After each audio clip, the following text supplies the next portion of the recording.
জানিয়ে দিব এই মুহূর্তে পাওয়া সবচেয়ে গুরুত্বপূর্ণ বাংলাদেশের রাজনৈতিক আপডেট। শুরুতেই থাকছে একটি বিস্তারিত প্রতিবেদন। ৫০%-রও বেশি মানুষের সমর্থন এখনও নৌকায়। আওয়ামী লীগ ছাড়া ১২ ফেব্রুয়ারির নির্বাচন কি তবে বৈধতাহীন ও আন্তর্জাতিকভাবে গ্রহণযোগ্য পাবে? এ নিয়ে থাকবে একটি বিস্তারিত প্রতিবেদন, তাই সম্পূর্ণ ভিডিও জুড়ে আমাদের সাথেই থাকুন। সব শেষে জানিয়ে দিব এনসিপিতে বড় ভাঙন, ১৪ কেন্দ্রীয় নেতার পদত্যাগ। এতক্ষণ শুনছিলেন হাতে থাকা আপডেট সংবাদের শিরোনাম, এবারে বিস্তারিত। তবে তার আগে অনুরোধ রইল ভিডিওটিতে একটি লাইক এবং কমেন্ট করে জানিয়ে দিন ভিডিও সম্পর্কে আপনার মূল্যবান মতামত। আরও জানিয়ে দিন ভিডিওটি কোথা থেকে দেখছেন বা কোন জেলা থেকে দেখছেন। ৫০%-রও বেশি মানুষের সমর্থন এখনও নৌকায়। আওয়ামী লীগ ছাড়া ১২ ফেব্রুয়ারির নির্বাচন কি তবে বৈধতাহীন ও আন্তর্জাতিকভাবে গ্রহণযোগ্য? বাংলাদেশের রাজনীতিতে নতুন করে তোলপাড় সৃষ্টি করছে সর্বশেষ একটি নিরপেক্ষ জনমত জরিপ। যে জরিপের তথ্য প্রকাশ্যে আসতেই কেঁপে উঠেছে রাজনৈতিক অঙ্গন, নড়েচড়ে বসেছে আন্তর্জাতিক মহল, আর নতুন করে প্রশ্নের মুখে পড়ছে ১২ ফেব্রুয়ারির আসন্ন জাতীয় নির্বাচন নিয়ে। এই জরিপে উঠে এসেছে এক বিস্ফোরক তথ্য। দেশের ৫০%-রও বেশি মানুষ এখন আওয়ামী লীগের প্রতি সমর্থন ধরে রেখেছে। হ্যাঁ, শত মামলা, দমনপীড়ন, নেতৃত্বের অনুপস্থিতি, সাংগঠনিক ভাঙন এবং টানা রাজনৈতিক চাপে থাকা সত্ত্বেও দেশের অর্ধেকের বেশি জনগণ এখনও নৌকা প্রতীকের দিকেই আস্থা রাখছে। যারা ভেবেছিলেন ৫ আগস্টে রাজনৈতিক মোড় পরিবর্তনের পর আওয়ামী লীগ ইতিহাসের পাতায় চলে গেছে, তাদের জন্য এই জরিপ যেন এক প্রকার রাজনৈতিক বর্জ্যপাত। কারণ বাস্তবতা বলছে মাঠের রাজনীতি আর সামাজিক যোগাযোগ মাধ্যমের প্রচারণা এক জিনিস নয়।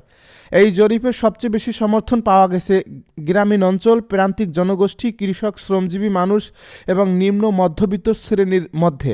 বিশ্লেষকেরা বলছেন উন্নয়ন, ভাতা, অবকাঠামো এবং রাষ্ট্র পরিচালনায় ধারাবাহিকতার কারণে এই জনগোষ্ঠী এখনও আওয়ামী লীগকে বিকল্পহীন শক্তি হিসেবে দেখছে।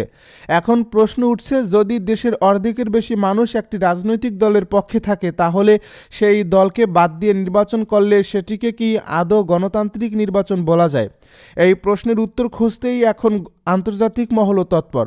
বিভিন্ন কূটনৈতিক সূত্রে জানা গেছে ইউরোপীয় ইউনিয়ন, যুক্তরাষ্ট্র সহ একাধিক আন্তর্জাতিক পর্যবেক্ষক সংস্থা ইতিমধ্যে এই জরিপের তথ্য গুরুত্বের সঙ্গে পর্যবেক্ষণ করছে।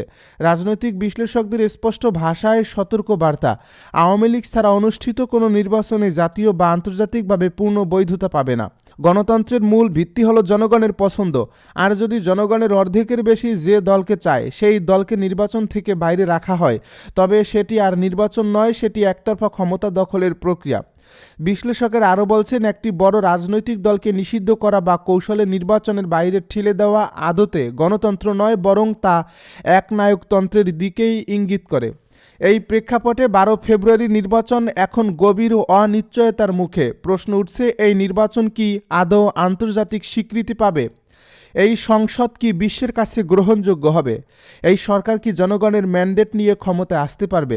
বিশ্ব রাজনীতির ইতিহাস বলে জনমতকে উপেক্ষা করে ক্ষমতায় যাওয়া সহজ হতে পারে, কিন্তু সেই ক্ষমতা দীর্ঘমেয়াদে টিকিয়ে রাখা প্রায় অসম্ভব। এই জরিপ সামনে আসার পর আরেকটি গুরুত্বপূর্ণ আশঙ্কা দেখা দিয়েছে। যদি আওয়ামী লীগকে নির্বাচনে অংশ নিতে না দেওয়া হয়, তাহলে এই ৫০% মানুষ কি ভোট বর্জন করবে? আর যদি তারা ভোট বর্জন করে, তাহলে ভোটকেন্দ্রগুলো কি ফাঁকা হয়ে পড়ে থাকবে না? সেই শূন্য ভোটকেন্দ্রের ছবি কি বিশ্ববাসী দেখবে না?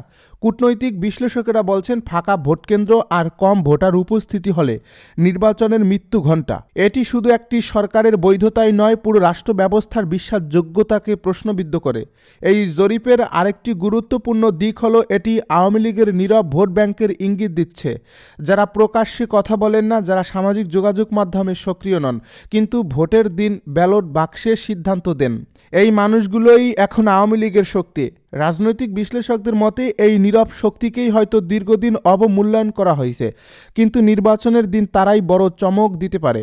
এখন সবচেয়ে বড় প্রশ্ন, এই জরিপ কি তবে আওয়ামী লীগের রাজনৈতিক প্রত্যাবর্তনের সংকেত দিচ্ছে, নাকি এটি কেবলই এক অস্বস্তিকর বাস্তবতা যাকে এড়িয়ে যাওয়ার চেষ্টা করা হবে? সরকার ও নির্বাচন সংশ্লিষ্ট নীতি নির্ধারকদের জন্য এটি এখন এক কঠিন অগ্নিপরীক্ষা। কারণ একদিকে আন্তর্জাতিক চাপ, অন্যদিকে দেশের ভেতরের জনমত, দুটোই এখন মুখোমুখি অবস্থানে।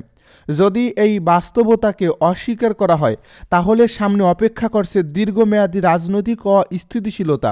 আর যদি এই বাস্তবতাকে স্বীকার করা হয় তাহলে নির্বাচনের সমীকরণই পাল্টে যেতে পারে। সব মিলিয়ে একটি বিষয় স্পষ্ট, 12 ফেব্রুয়ারি নির্বাচন আর আগের মতো স্বাভাবিক নেই। সর্বশেষ জরিপ বাংলাদেশের রাজনীতিতে নতুন এক বাস্তবতার দরজা খুলে দিয়েছে।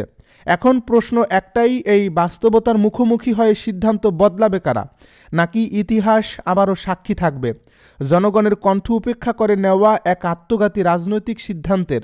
সময় দ্রুত ফুরিয়ে আসছে আর বাংলাদেশের রাজনীতি দাঁড়িয়ে আছে এক ঐতিহাসিক মোড়ে। এনসিপিতে বড় ভাঙন, 14 কেন্দ্রীয় নেতার পদত্যাগ। রাজনৈতিকভাবে বেশ চাপের মধ্যে পড়েছে নবগঠিত রাজনৈতিক দল জাতীয় নাগরিক পার্টি। প্রথম এই ঘটনাটি ঘটে জামায়াতে ইসলামীর সঙ্গে ঐক্য গঠনের মধ্য দিয়ে। ওই ঘটনার সূত্র ধরে এনসিপির কেন্দ্রীয় শীর্ষ নেতারা পদত্যাগ শুরু করেন। বর্তমানে এ পদত্যাগের সংখ্যা বাড়তে বাড়তে এমন পর্যায়ে গেছে, কেন্দ্রীয় সহ সারা দেশের এনসিপির পরিচিত মুখগুলোর প্রায় অধিকাংশ নেতাই পদত্যাগ করেছেন। এছাড়া দলের প্রধান নাহিদ ইসলামের হলফনামায় দেখানো আয় নিয়েও রাজনৈতিক অঙ্গনে বিতর্ক শুরু হয়েছে। রাজনৈতিক বিশ্লেষকেরা বলছেন, এনসিপি থেকে শীর্ষ নেতাদের চলে যাওয়া কিংবা পদত্যাগ দলটির জন্য বিরাট ক্ষতি। যেসব শীর্ষ নেতা দলে রয়েছেন তারাও কেন ব্যর্থ হচ্ছেন দল থেকে পদত্যাগকারীদের ঠেকাতে।